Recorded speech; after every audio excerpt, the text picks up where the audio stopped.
Buried in the Wilkinson County Courthouse, records mention a plantation that operated under a system so disturbing that after the Civil War, local officials tried to erase its existence from public documents. Operating for 23 years between 1835 and 1858, what neighboring landowners privately called the breeding operation was run by the Jessup family plantation. This was a systematic program where the plantation owner, his wife, and all 5 of their children participated in forced reproduction with enslaved people to maximize profit and secure generational wealth. What makes this case particularly haunting is not just what happened, but how methodically it was planned, how willingly the entire family participated, and how completely the surrounding community chose to look away. Discovered in a locked trunk in 1962, the Jessup ledgers documented everything with the cold precision of livestock records, except these were human beings. Before we continue with the story of the Jessup plantation and how an entire family convinced themselves that breeding human beings like cattle was simply good business, I want to ask you to subscribe to our channel and hit that notification bell so you never miss stories like this. And please leave a comment telling us what state or city you're watching from. Now, to understand how this horror began, let's go back to Mississippi in 1835. Wilkinson County, Mississippi in 1835 was cotton country where fortunes rose and fell with each harvest. About 8 miles northeast of Woodville, the county seat, the Jessup plantation sat on 200 acres of rich delta soil. With inheritance money from his father, a tobacco merchant from Virginia who had made considerable profit supplying Confederate forces during various conflicts, Isaiah Jessup had purchased the land in 1829. When he bought the property, Isaiah was 31 years old, newly married to Ruth Kendish, daughter of a plantation owner from South Carolina. Ruth was 23, educated in Charleston, and came from a family that for 3 generations had operated a large rice plantation. Primarily, the Jessup plantation grew cotton, but it also maintained vegetable gardens, a small orchard, and livestock.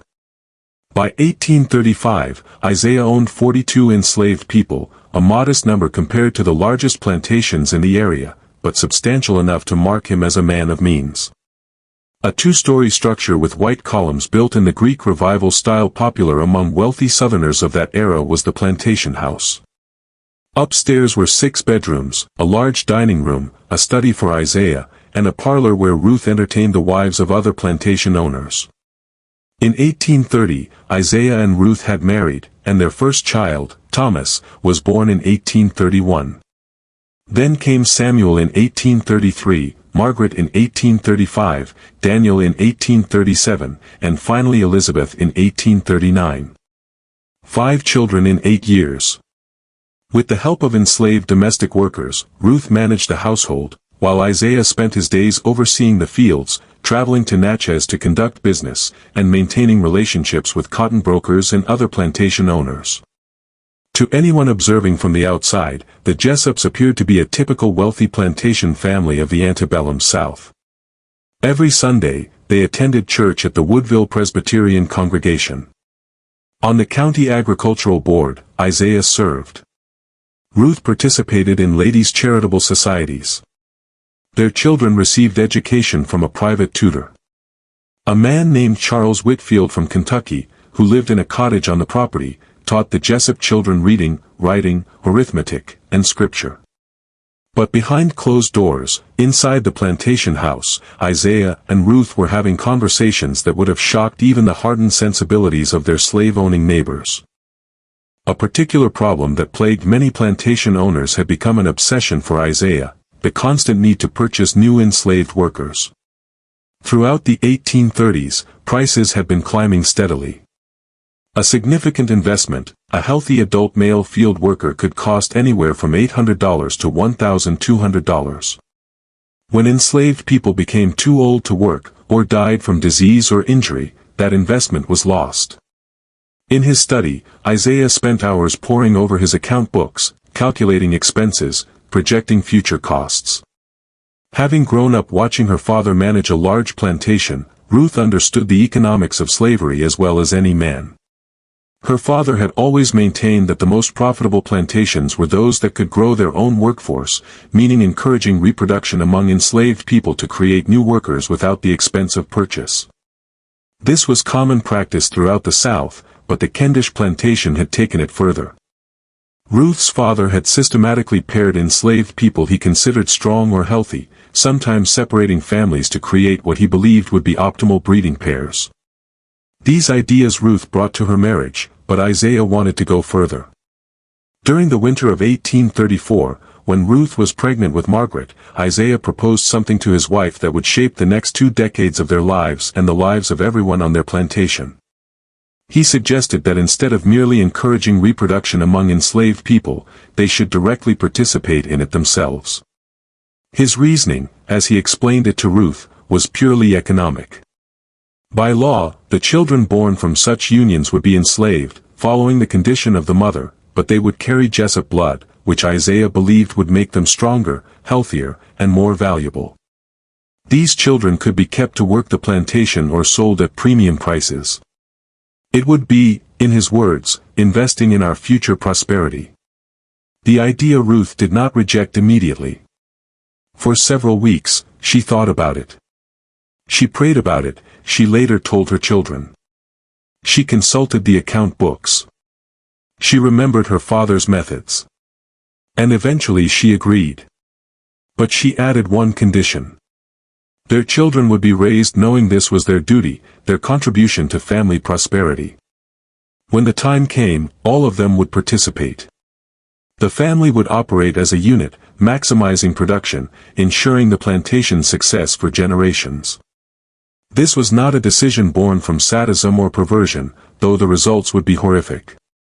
This was calculated, methodical economic planning dressed up as family duty, and once Ruth agreed, they began preparing their children for what would be expected of them. When his parents began his education, Thomas Jessup was only 3 years old. He could not have understood the full implications of what he was being taught, but the lessons started early. At the dinner table, Isaiah and Ruth spoke openly about the enslaved people on the plantation as property, as investments, as breeding stock. They used the same language they used when discussing horses or cattle. From his earliest memories, Thomas heard this language. It became normal to him. By 1839, when Thomas was 8 years old, he understood what would be expected of him when he came of age. His father explained it during one of their walks around the plantation. Thomas would help grow the workforce. It was a son's duty to contribute to family prosperity. Isaiah framed it as responsibility, as maturity, as the mark of a man ready to take his place in managing the family enterprise. Samuel received the same education. So did Daniel. The girls Margaret and Elizabeth were taught differently, but with the same end goal.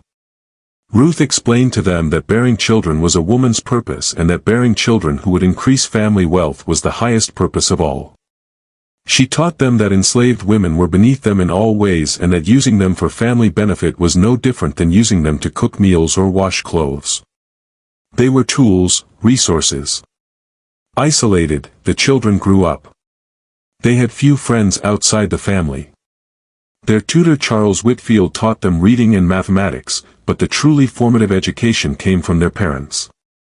By 1845, Thomas was 14, Samuel was 12, Margaret was 10, Daniel was 8, and Elizabeth was 6. On a strict schedule, the household operated. Meals at the same time every day, church on Sundays, work during the week.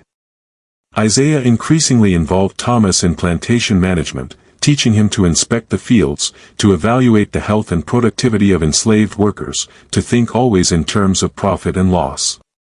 What they were taught, the Jessup children did not question because they knew nothing else. They had no outside perspective, no contrary voice. Their tutor never challenged Isaiah's authority. The Presbyterian minister who visited the plantation saw only a prosperous, well-ordered household. Other plantation families who interacted with the Jessups noticed nothing unusual. Or if they did, they said nothing. The culture of the antebellum South was one of privacy regarding what happened on a man's own property. What a plantation owner did with his enslaved people was his business. On a humid evening in May of 1848, when Thomas turned 17, Isaiah called him into the study after dinner. Ruth was there sitting in the corner chair. Thomas sat across from his father's desk. Isaiah explained that Thomas was now a man, and it was time for him to fulfill his duty to the family. A young woman named Hannah, who was 20 years old and worked in the kitchen, had been selected. That night, she would be brought to Thomas's room. Thomas did not refuse. His entire life, he had been prepared for this moment. It was expected. It was duty. That night marked the beginning of the systematic breeding program that would define the Jessup plantation for the next decade. Within 3 months, Hannah became pregnant. She gave birth to a boy in May of 1849. With satisfaction, Isaiah recorded the birth in his ledger. He named the child Isaac, wrote "property of Jessup Plantation" next to the entry, and estimated the child's future value at maturity. Within 2 weeks of giving birth, Hannah was returned to kitchen work. The baby was cared for by an older enslaved woman named Claudia, who had raised many of the enslaved children on the plantation. Thomas continued his duties. Over the next 3 years, he fathered 4 more children with 3 different enslaved women. Samuel began his participation in 1850 when he turned 17. Daniel began in 1854. The daughters Margaret and Elizabeth were expected to bear children as well. But in their case, the father would be enslaved men selected by Isaiah for what he considered desirable physical characteristics: strength, health, good teeth, clear eyes. Margaret turned 18 in 1853. For months, Ruth spent preparing her psychologically for what was coming. Margaret did not resist. Her whole life, she had been taught that this was normal, expected, righteous even. An enslaved man named Jacob, who was 25 years old and worked as a blacksmith on the plantation, was brought to Margaret's room on a Saturday night in November. Margaret became pregnant. She gave birth to a daughter in August of 1854.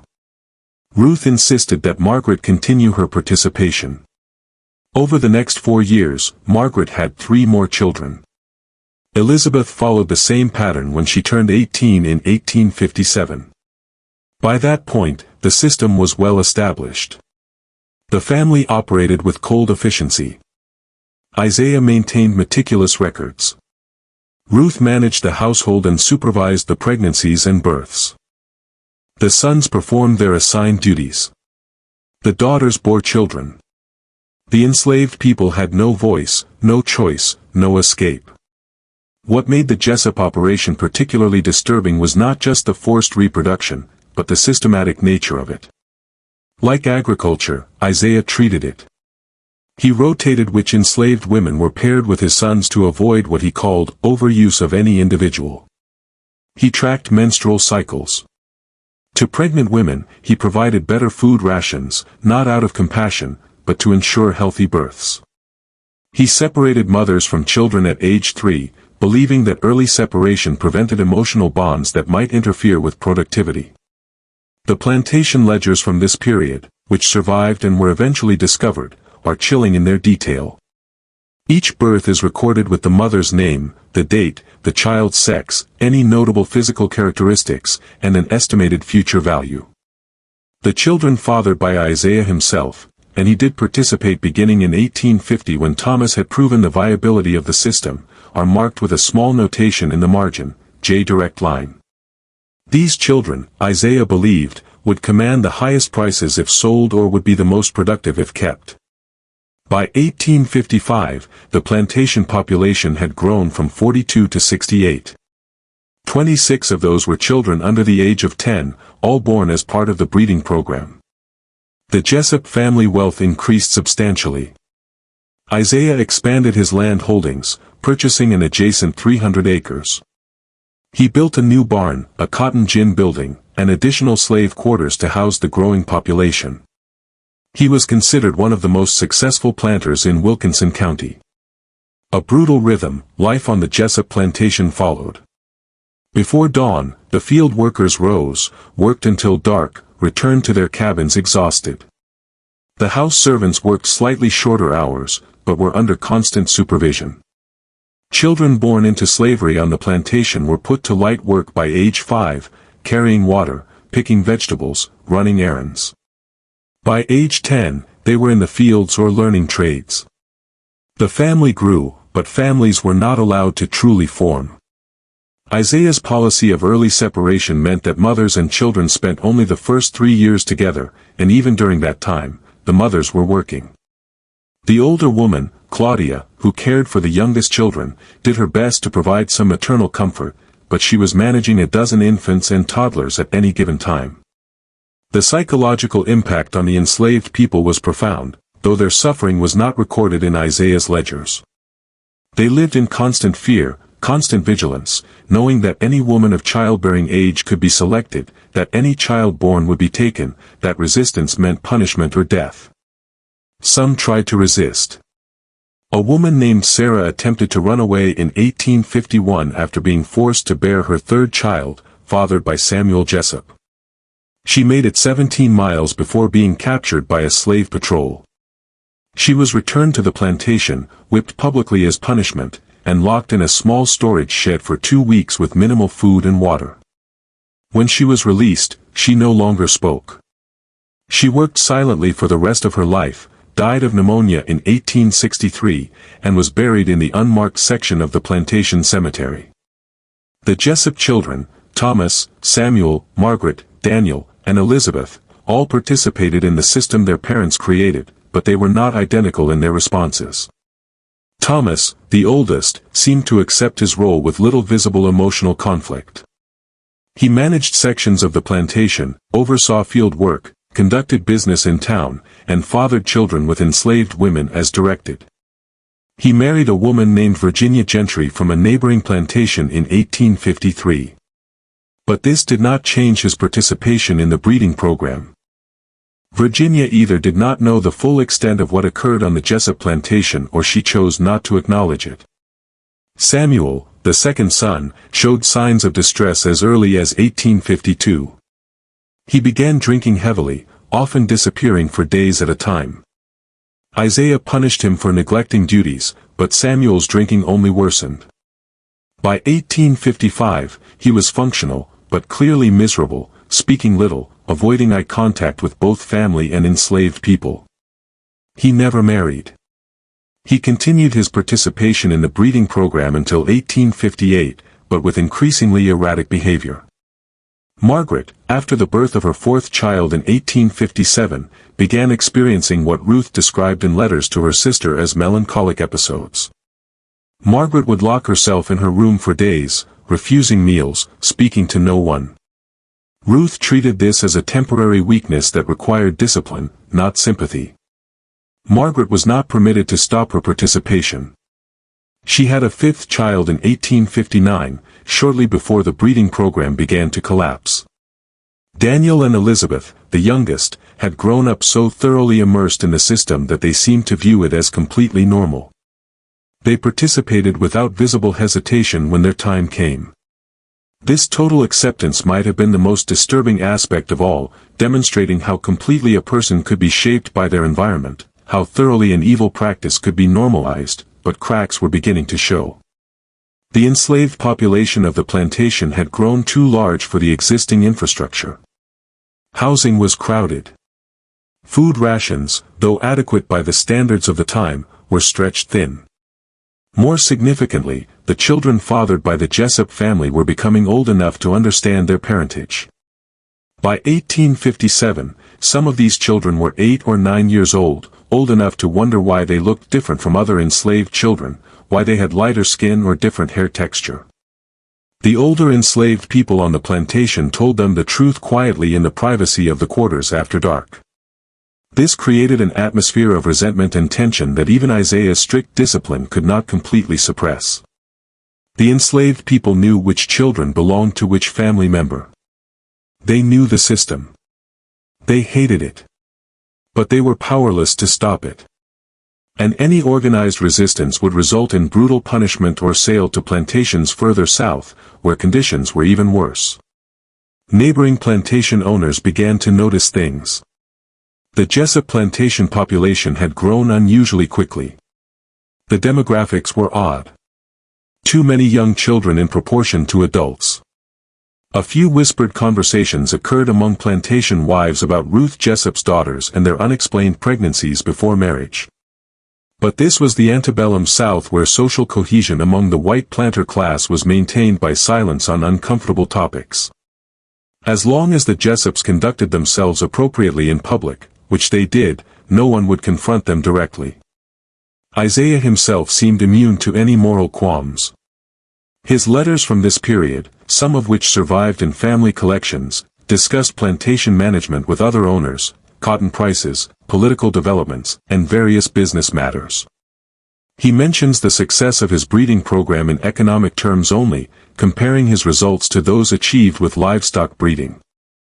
There is no indication of guilt, no moment of doubt, no recognition that he was committing profound evil. He had created a mental framework in which enslaved people were not fully human. And within that framework, his actions were logical, even commendable. He was being a good steward of his resources. He was building generational wealth for his family. Ruth's perspective, glimpsed through occasional letters she wrote to her sister in South Carolina, was similar. She worried about her children's health and futures. But these worries were purely practical. Whether Thomas would successfully inherit the plantation, whether Samuel's drinking would become a serious problem, whether the daughters would eventually marry well. Despite their participation in the breeding program, she never expressed concern for the enslaved women who were being raped or the children being born into bondage or the psychological damage being done to everyone involved. In her worldview, enslaved people were property, tools, and their suffering was irrelevant. The absolute moral blindness of the Jessup family was not unique to them. Thousands of plantation owners throughout the South operated under similar assumptions. What made the Jessups unusual was the systematic involvement of the entire family, the multi-generational planning, the cold calculation. Most forced reproduction on plantations was opportunistic, driven by individual owners' exploitation of enslaved women. The Jessup program was different. It was organized, methodical, a family business. The year 1858 brought changes that would begin to unravel the system Isaiah and Ruth had built. In February, Charles Whitfield, the tutor who had educated the Jessup children for more than 2 decades, died suddenly of a heart condition. He was 57 years old. His death meant the family lost someone who, through his silence, had enabled their operation. Whitfield had known. He had lived on the plantation for years, had seen the pattern, had observed the growing number of mixed-race children. He had never said anything to anyone outside the plantation. His complicity through silence was as damaging as active participation.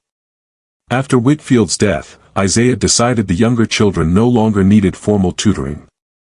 Elizabeth, at 19, was considered educated enough. Daniel, at 21, was already managing significant portions of the plantation. The family could operate without an outsider living on the property. This decision increased their isolation even further.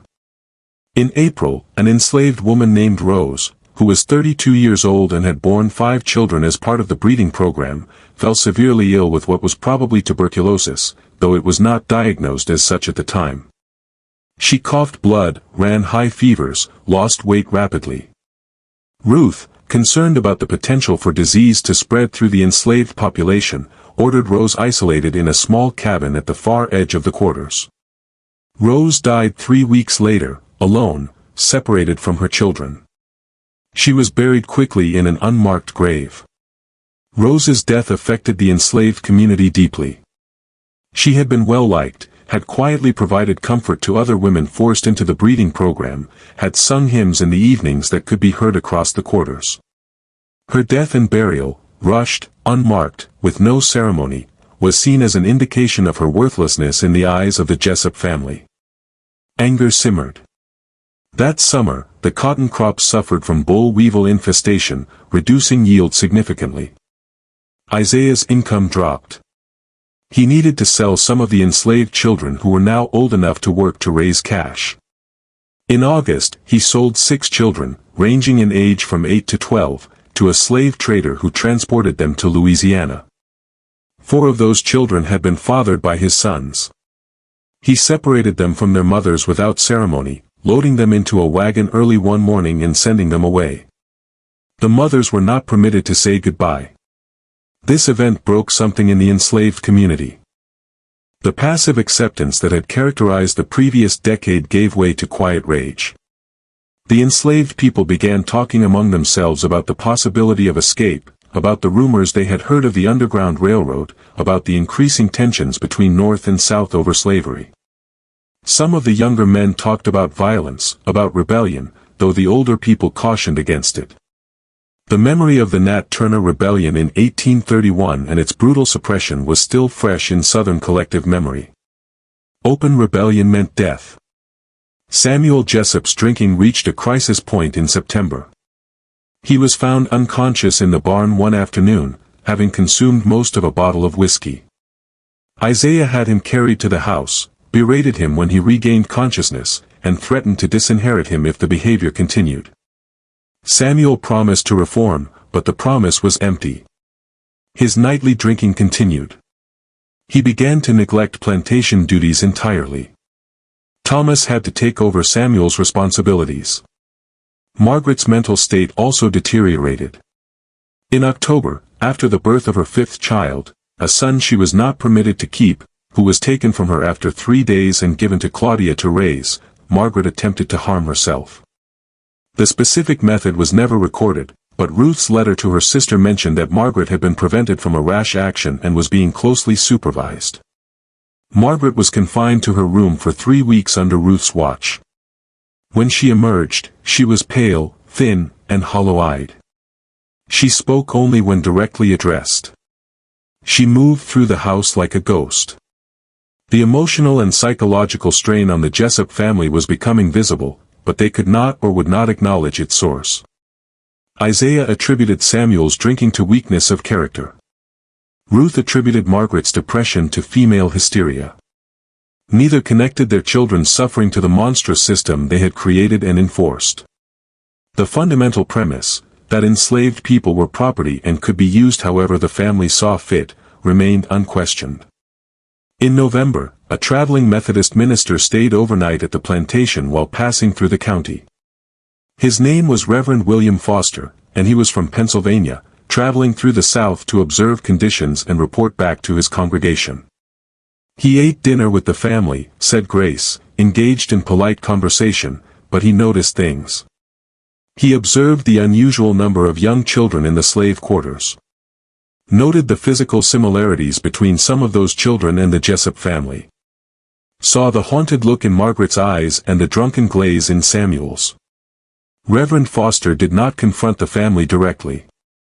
That would have been socially impossible and potentially dangerous. But after he left the plantation the next morning, he made notes in a journal he kept. Those notes survived. They describe his suspicions about what was occurring on the Jessup plantation, his horror at the implications, and his sense of helplessness. What could he do?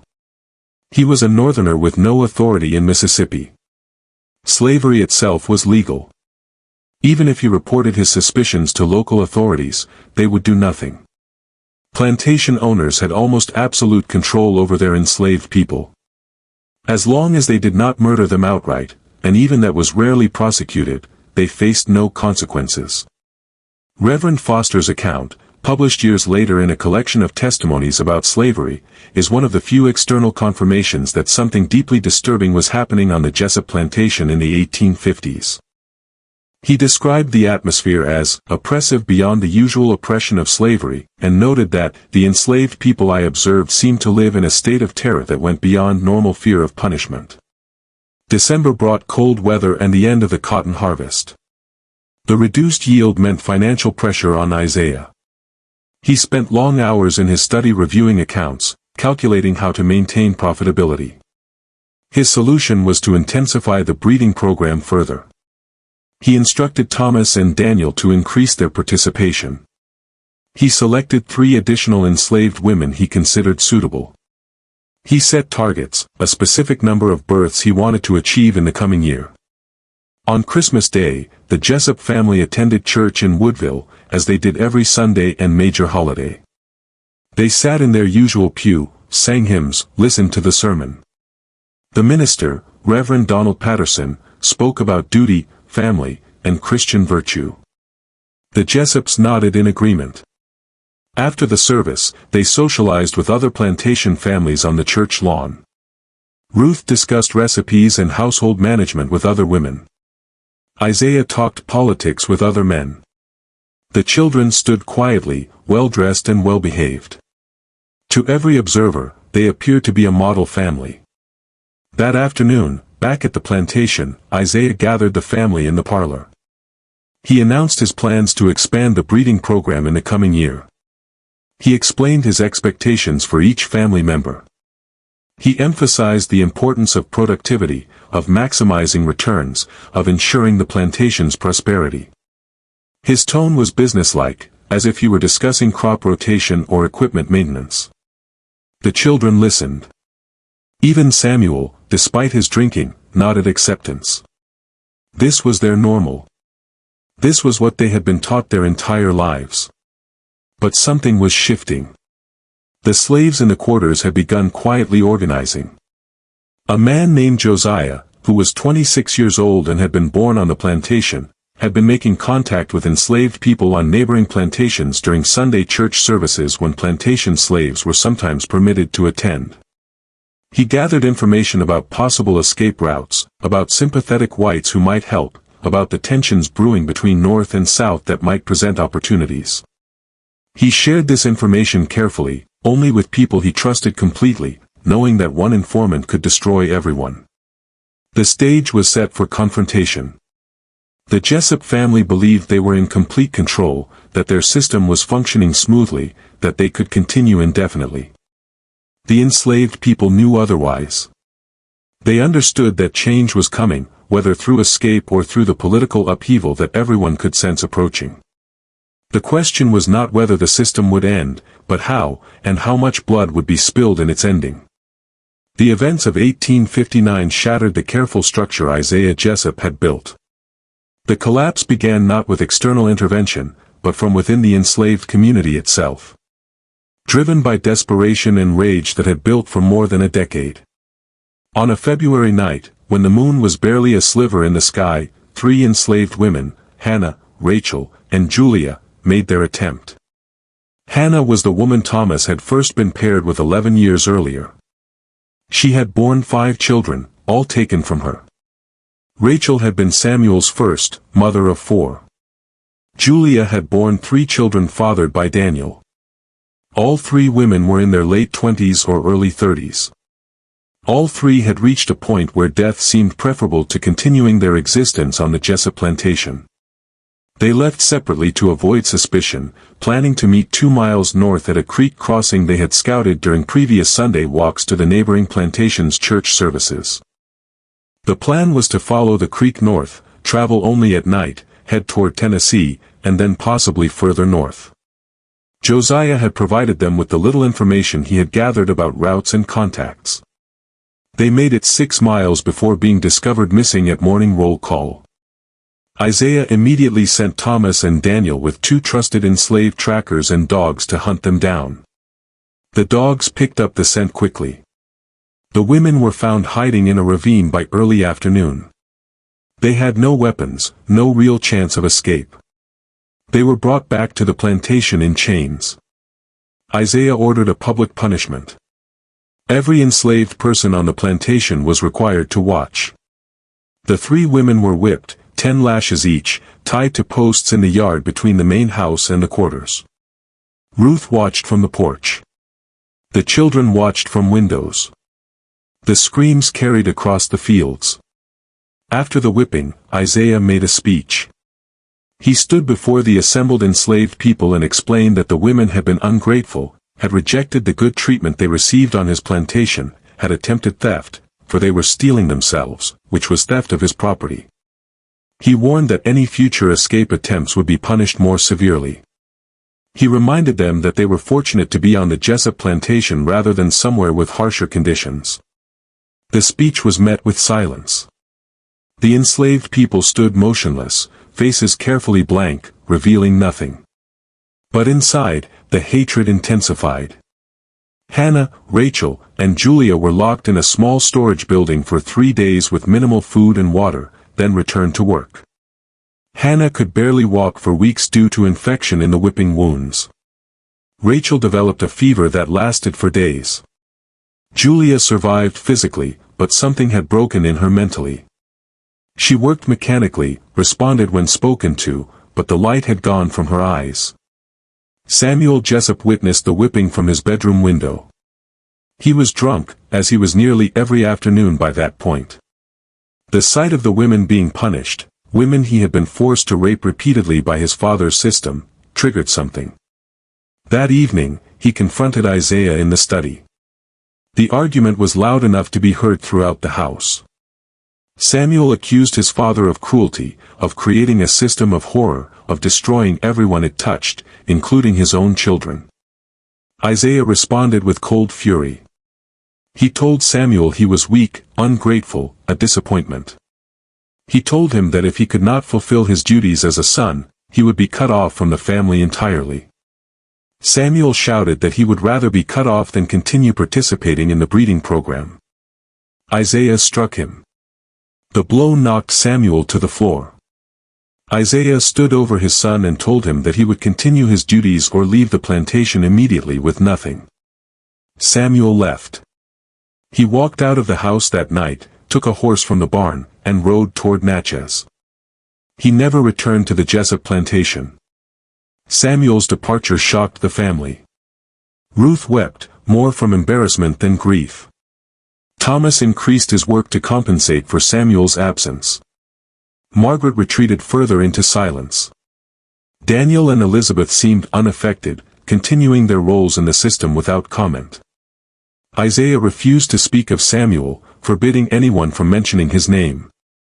But Samuel's confrontation had exposed the reality they all knew but never acknowledged.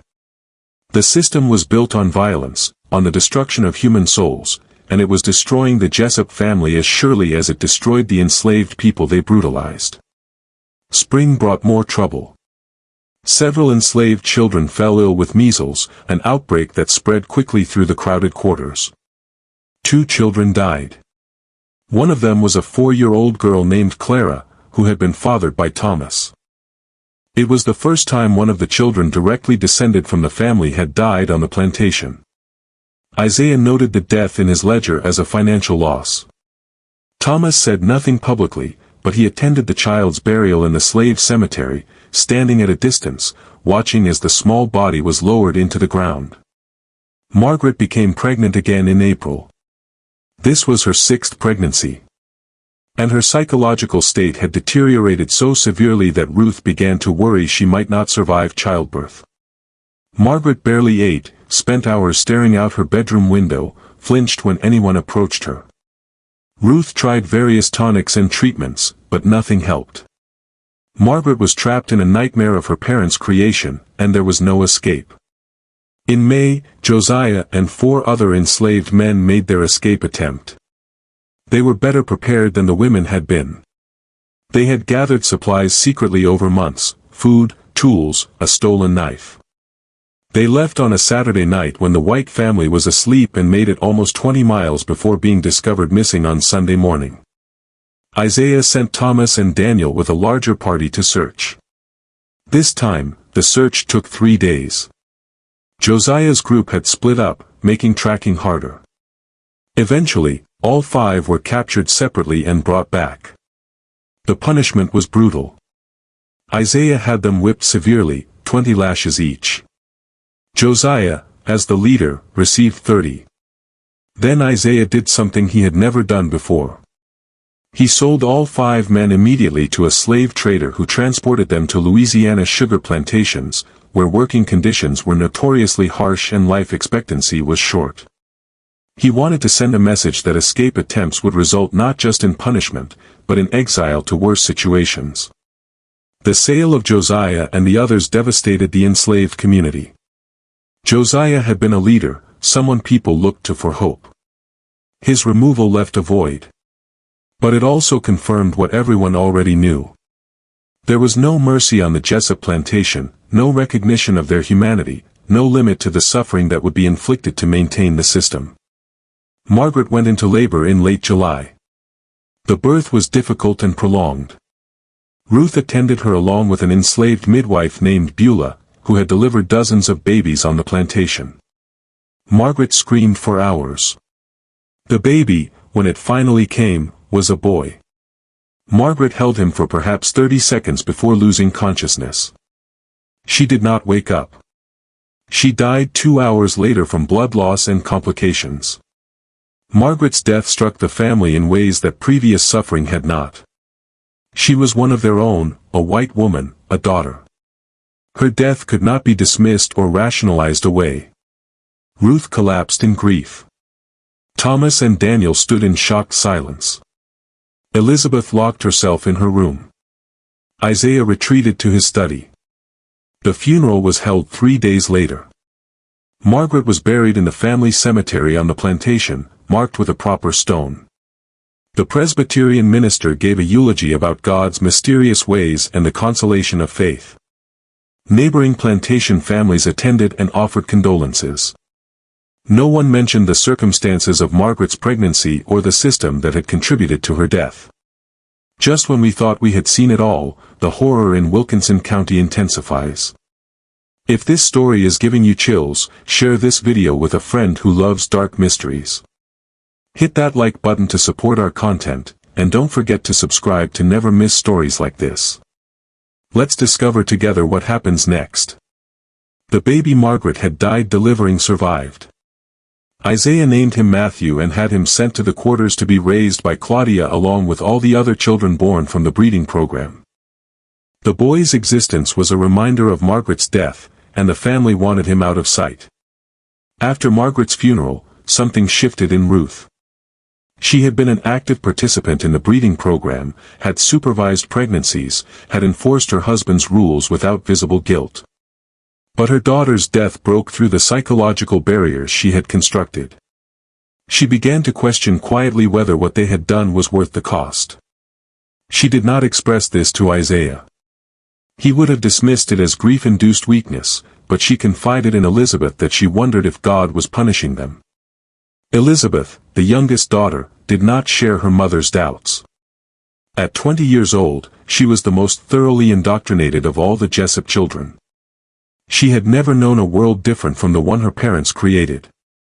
Margaret's death saddened her, but she did not connect it to the breeding program. To Elizabeth, it was simply the danger of childbirth that all women faced. She continued her participation without hesitation, becoming pregnant again in September of 1859. Thomas, now 28 years old and effectively managing the plantation in his father's stead as Isaiah grew older and more withdrawn, began to recognize the unsustainability of the system. Not from moral awakening, Thomas had been too thoroughly shaped by his upbringing for that, but from practical observation. The enslaved population was growing increasingly hostile. Productivity in the fields had declined. The atmosphere of resentment and fear was palpable. The cotton yields were not matching the increased labor force. Something had to change. But Thomas had no idea what form that change should take. The autumn of 1859 brought news from the outside world that would eventually end the Jessup breeding program, though they did not know it yet. In October, a man named John Brown led a raid on the federal armory at Harper's Ferry, Virginia, attempting to start a slave rebellion. The raid failed. Brown was captured, tried, and hanged. But the incident sent shock waves through the South.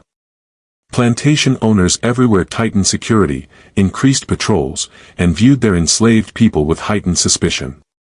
Isaiah responded by implementing stricter controls on the Jessup plantation. No enslaved person could leave the property for any reason, even the supervised church visits on Sundays. Evening curfew was moved earlier. The number of white overseers was increased from 2 to 4, men hired from town to patrol the quarters and fields. Armed with rifles and whips, the plantation began to feel like a prison, which in truth it had always been. But now the bars were visible and the guards were everywhere. The increased security made life even more unbearable for the enslaved people. They could not gather in groups larger than 5 without an overseer demanding to know what they were discussing. Their cabins were searched randomly for any contraband, tools that might be used as weapons, food that might be stored for escape attempts, anything that suggested independent thought or planning. Punishments for minor infractions became more severe. A man named Robert was whipped for talking back to an overseer. A woman named Dinah was locked in a storage shed for 2 days for being late to fieldwork. The pressure was building toward an explosion. And in December of 1859, it came. On the night of December 18th, a Sunday, when the White family was asleep, and the overseers were making their rounds at the far end of the property, fire broke out in the cotton gin building. The flames spread quickly, fed by stored cotton and dried wood. By the time anyone noticed, the entire structure was engulfed. The alarm was raised. Everyone, White family, overseers, enslaved people, rushed to fight the fire, forming bucket lines from the well, desperately trying to prevent the flames from spreading to other buildings. They saved the main house and the barn, but the cotton gin burned to the ground along with a significant portion of the stored cotton waiting to be processed. The financial loss was devastating. But more significant was what Isaiah found the next morning when he inspected the ruins, evidence that the fire had been deliberately set. Remnants of oil-soaked rags placed strategically to maximize damage. Isaiah immediately ordered an investigation. He gathered all the enslaved people and demanded to know who had set the fire. No one spoke. He threatened mass punishment. Silence. He had the overseers search the quarters, looking for any evidence, any indication of guilt. Nothing was found. Frustrated and enraged, Isaiah selected 3 men at random, Peter, Moses, and James, and had them whipped as an example, 20 lashes each, in front of the assembled enslaved population. He told everyone that until someone confessed, random punishments would continue. He would destroy them all if necessary to find the guilty party. But no one confessed, because everyone was guilty. The fire had been set by a group of 7 people working together, carefully chosen for their trustworthiness and their shared determination. They had planned it for weeks, waiting for the right moment. The fire was not meant to kill anyone, it was set at night when the building was empty, but to strike at Isaiah's wealth, to cost him money, to demonstrate that they were not completely powerless. The fire marked a turning point. The enslaved community had moved from passive resistance and escape attempts to active sabotage. They understood that they could hurt their oppressor even if they could not free themselves. Over the following months, other incidents occurred. Tools went missing. A fence critical for containing livestock was damaged, allowing pigs to escape. A supply of seed corn stored for spring planting was found contaminated with dirt. Isaiah responded with increasingly harsh measures, but each punishment only deepened the resentment and determination. The plantation had become a war zone, though the war was largely invisible to outside observers. To neighboring plantation owners, the Jessup property still appeared prosperous and well-managed. They noticed the burned cotton gin, but fires were not uncommon on plantations. They had no idea of the seething conflict beneath the surface. Thomas tried to counsel his father toward moderation, not from compassion, but from pragmatism. The harsh punishments were making the enslaved people less productive, more dangerous. But Isaiah would not hear it. He had spent 24 years building his system, and he would not abandon it now. The breeding program would continue. Control would be maintained. His will would prevail. Ruth, meanwhile, had retreated almost entirely from active participation in plantation management. Margaret's death had broken something in her that would not heal. She spent her days in her room reading scripture, praying, writing letters to her sister in South Carolina that revealed a mind slowly fragmenting under the weight of guilt she could no longer suppress. In one letter from January 1860, she wrote, "I fear we have sinned greatly and God's judgment approaches. My daughter is dead. My son is lost to drink and exile. And I wake each night hearing screams that may be real or may be echoes of all the years past." Elizabeth gave birth to her second child in February 1860. A girl, like Margaret before her. Elizabeth was immediately expected to resume her participation in the breeding program. Unlike Margaret, Elizabeth showed no signs of psychological distress. She had been too young when the program began, had absorbed her parents' worldview too completely to develop the moral conflict that had destroyed her sister and brother. Elizabeth was, in some ways, the program's greatest success and its most horrifying product, a person so thoroughly indoctrinated that she felt no guilt for participating in systemic rape and enslavement. As winter turned to spring in 1860, political tensions between North and South reached a breaking point. Abraham Lincoln's presidential campaign, with its platform opposing the expansion of slavery into new territories, was seen by many Southerners as an existential threat. Plantation owners throughout Mississippi began discussing secession, preparing for possible conflict. Isaiah attended meetings in Woodville, where local leaders debated their response to Northern aggression, as they termed it. Isaiah was consumed with defending slavery in the abstract, the Southern way of life, states' rights, property rights, while being blind to the specific horrors he had created on his own plantation. He could give passionate speeches about the biblical justification for slavery, about the economic necessity of the institution, about the supposed happiness of enslaved people under benevolent masters, while forcing his own children to rape women he owned and separating mothers from babies. The cognitive dissonance never seemed to register. In November 1860, Abraham Lincoln was elected president. South Carolina seceded from the Union in December. Mississippi followed in January 1861. By February, 7 Southern states had formed the Confederate States of America. War was coming, though few people in early 1861 believed it would last long or cost much blood. The prevailing opinion in Mississippi was that the North would back down, that Southerners' superior military tradition would ensure quick victory, that the world would not allow the cotton supply to be disrupted. The Jessup plantation continued its operations through these political upheavals, but the approaching war created uncertainty. Thomas and Daniel were of military age and would likely be expected to fight. The plantation's workforce might be reduced if enslaved men were impressed into service building fortifications or working for the Confederate Army.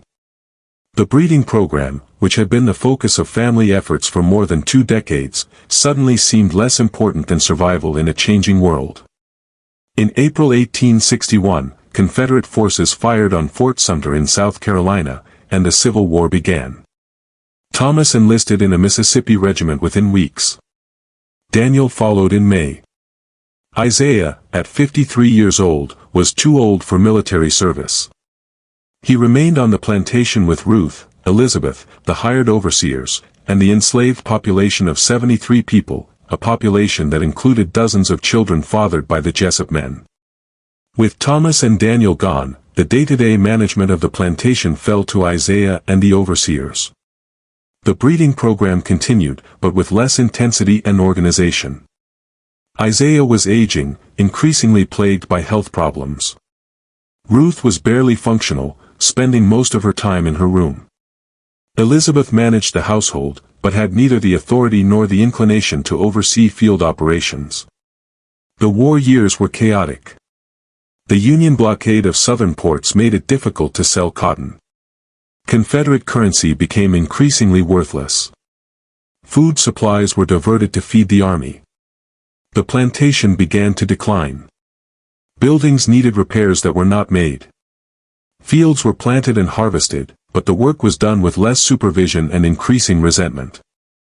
The enslaved people on the Jessup plantation heard rumors of Union advances, of enslaved people escaping to Union lines and gaining freedom, of Lincoln's Emancipation Proclamation in 1863. Hope began to replace despair. They understood that the world was changing, that the system that had held them in bondage was collapsing. They waited. Thomas Jessup was killed at the Battle of Shiloh in April 1862. Daniel died of dysentery in a military camp in Virginia in 1863. Both deaths devastated Isaiah. His sons, whom he had raised to inherit and continue his plantation empire, were gone. His dream of a multi-generational dynasty built on the breeding program died with them. Ruth died in her sleep in August 1864. The doctor said it was heart failure, but it might more accurately have been described as the final collapse of a woman who had lived too long with guilt she could acknowledge but not escape. She was buried next to Margaret in the family cemetery. By early 1865, the Jessup plantation was a shadow of what it had been. Isaiah was 67 years old, in failing health, increasingly confused. Elizabeth, now 26, managed what she could, but the situation was beyond her control. The enslaved people were barely working, waiting for the Union Army that everyone knew was coming. The overseers had left, either to join the army or to flee north. The plantation buildings were deteriorating. The fields were partially planted but poorly tended. In April 1865, news reached Wilkinson County that the Confederate Army had surrendered. The war was over. Slavery was ended. The world the Jessups had built and defended was gone. Union troops arrived in Woodville in May. An officer came to the Jessup plantation to inform Isaiah and Elizabeth that the enslaved people were now free.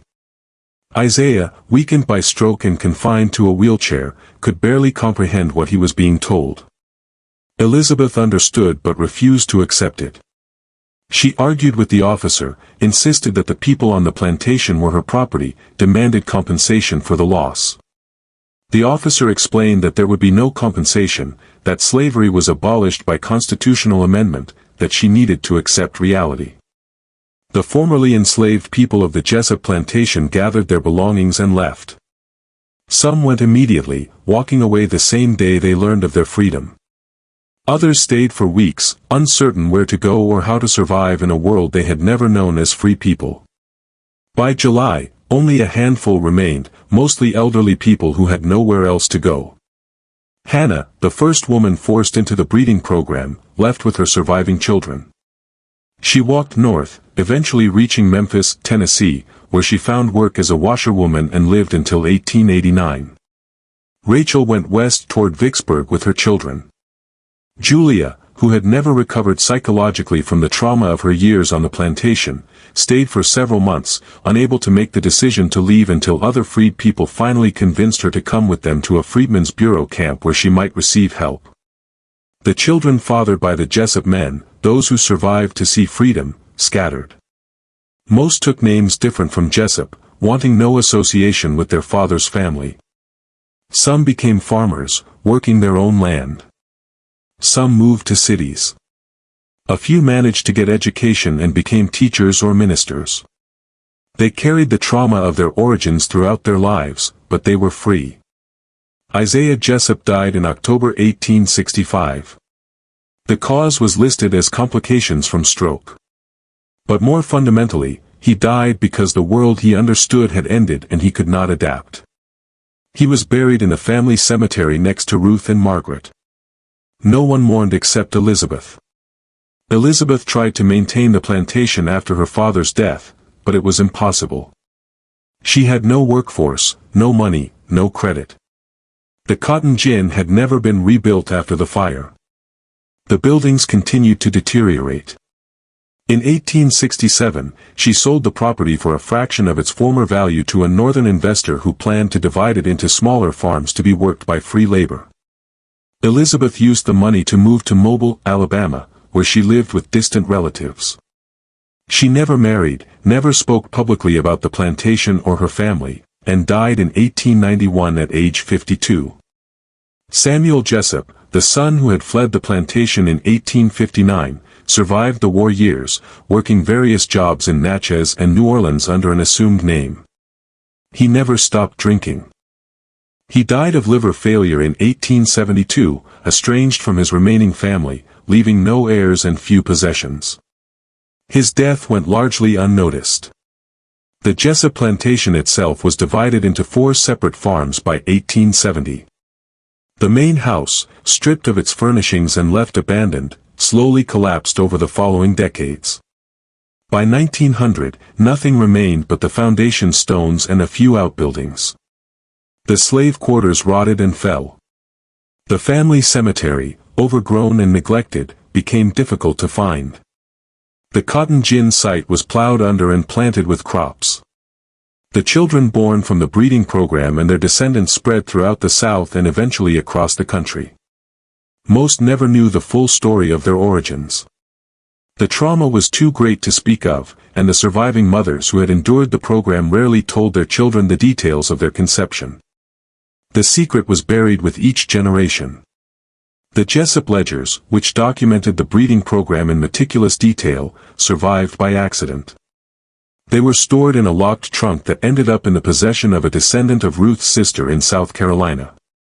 That descendant, cleaning out an attic in 1962, discovered the trunk and the ledgers inside.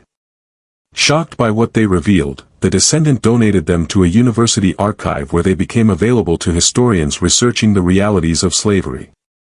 Those ledgers, along with scattered letters, county records, and the oral histories eventually collected from descendants of enslaved people who survived the Jessup plantation, provide the evidence for what occurred between 1835 and 1865. The story is documented, verifiable, and profoundly disturbing. The Jessup case was not unique.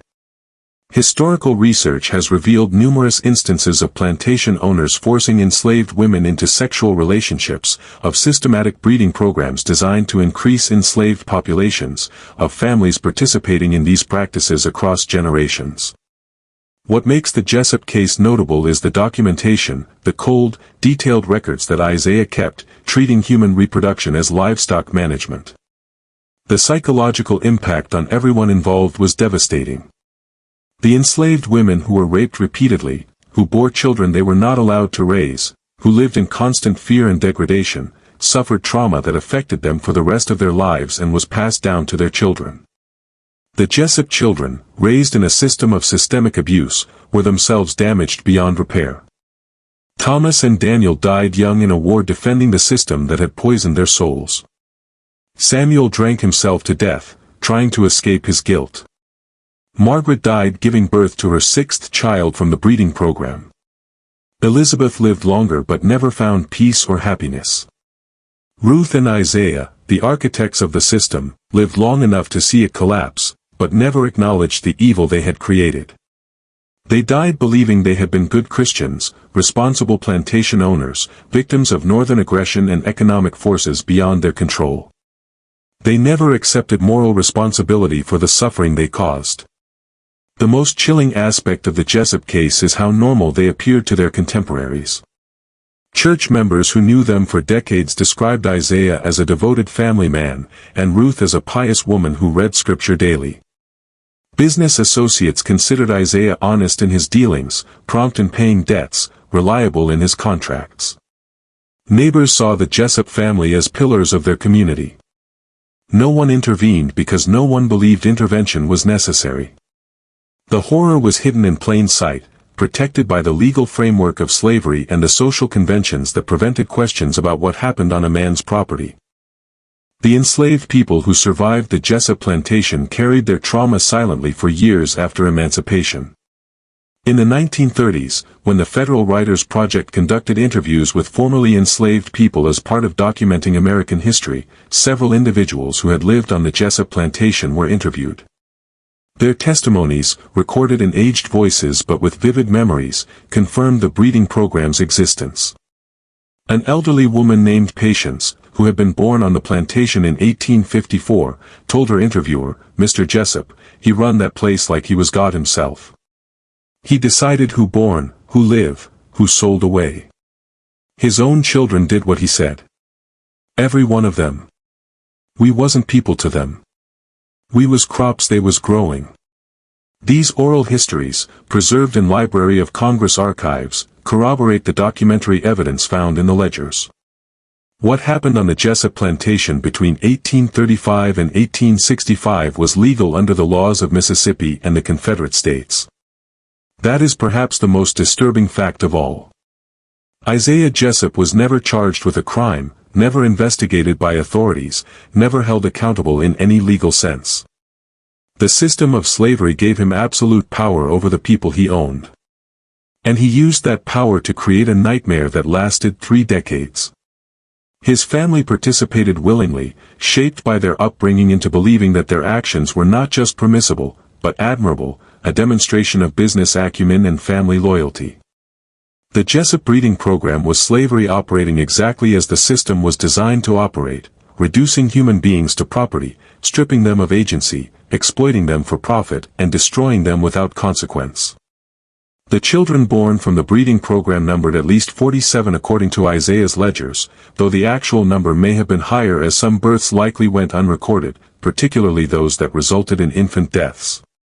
Of those 47 documented children, approximately 30 survived to see emancipation. Their descendants today number in the hundreds, spread across the United States, most unaware of their connection to the Jessup plantation or the circumstances of their ancestors' births. DNA testing in recent years has confirmed genetic links between individuals descended from the enslaved population and individuals descended from the Jessup family, providing scientific verification of what the historical records already documented. Some descendants have sought each other out, creating connections across racial lines born from shared trauma. Others prefer not to know, finding the truth too painful to confront.